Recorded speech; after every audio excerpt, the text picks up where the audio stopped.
Bonjour à tous, je suis très heureuse d'être avec vous dans Métropole Hebdo. On fait un tour d'horizon des actualités du territoire. Voté en novembre, c'est au 1er février que la nouvelle grille tarifaire des transports en commun MTAG est entrée en vigueur. Pas mal de changements que les présidents du syndicat mixte des transports en commun, de la métro et du Grésivaudan ont précisé mardi lors d'une conférence de presse. Un ticket unique pour les deux collectivités, mais des prix qui augmentent. Les abonnements de la tarification classique n'ont pas évolué. Au 1er février, il y aura, comme chaque année, une actualisation sur l'inflation qui sera observée et retenue au moment de la rentrée. Mais nous n'avons pas d'évolution sur les abonnements. Il y a quelques changements sur la tarification unitaire, puisque le ticket classique passe de 1,90 à 2 euros, là aussi par rapport à l'actualisation de l'inflation, comme sur le reste des services.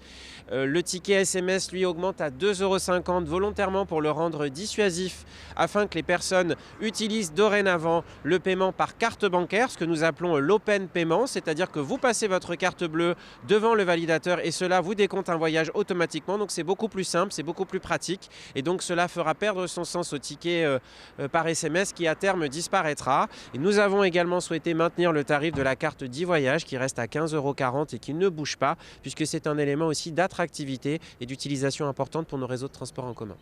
Une évolution tarifaire qui fait la place à deux choses. Grande simplification. Avant, vous aviez 15 types d'abonnements avec leurs spécificités. Il fallait rentrer dans la case X, dans la case Y. Et aujourd'hui, on a accentué la tarification solidaire. La dernière tranche qui était éligible à la tarification solidaire, c'était 755 € de quotient familial. Nous sommes aujourd'hui à 900. C'est-à-dire qu'on atteint la classe moyenne, un SMIC, 1,2 SMIC, à peu près 1,3 SMIC. La tarification solidaire concernera désormais 130 000 personnes. Hors tarification solidaire, l'abonnement qui augmente le plus est celui des 18-24 ans non étudiants qui passe de 16,70 € à 66,40 €. Encore des chiffres. Le Conseil métropolitain a voté le budget de la collectivité 2024 vendredi et la métro n'est pas épargnée par les hausses des frais financiers. Pour compenser, elle prévoit d'augmenter la cotisation foncière des entreprises, d'avoir recours à l'emprunt et d'aller vers plus de sobriété dans les services. Il faudra bien tout ça pour maintenir ses ambitions. Ce sont les priorités du budget. La priorité du budget, c'est de garantir les transitions, d'assurer la prospérité de ce territoire, permettre l'installation d'activités économiques, de lutter ardemment contre le chômage et notamment celles et ceux qui sont les plus éloignés de l'emploi. C'est garantir les transitions.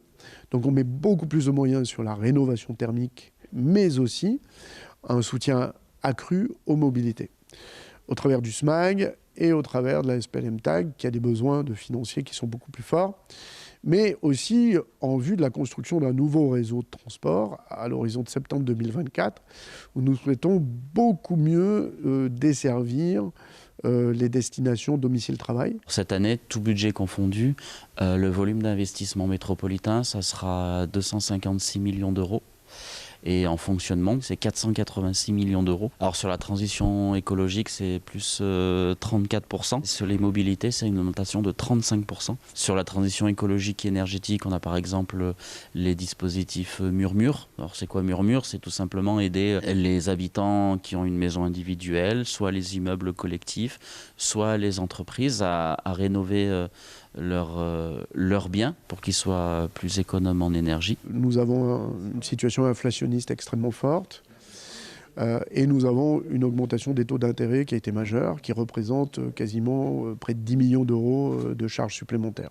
On a demandé aux services de travailler à la sobriété dans les projets, c'est-à-dire d'en supprimer aucun, mais d'être plus sobre.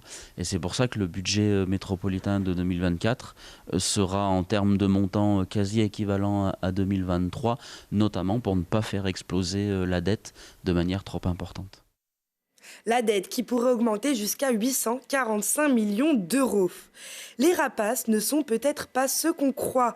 Deux bus variables, deux faucons cresserelles, 3000 en noir, 1000 en royal et un hibou grand-duc En 2023, le Ticodrome, le centre de sauvegarde pour la faune sauvage basé au Gard, a recueilli 9 rapaces victimes de tirs illégaux depuis une loi de 1976 qui a donc du plomb dans l'aile. Tous ces animaux n'ont pas pu être sauvés. Aux côtés de la LPO Isère, le Ticodrome a à chaque fois porté plainte et alerte aujourd'hui sur cette situation qui met en danger la reproduction et la présence de certaines espèces. Depuis le début de l'année, 2 autres rapaces ont déjà été pris pour cible et recueillis au centre. Métropole Hebdo, c'est terminé. On se retrouve chaque samedi à 18h50 et 20h40. Excellente semaine à tous.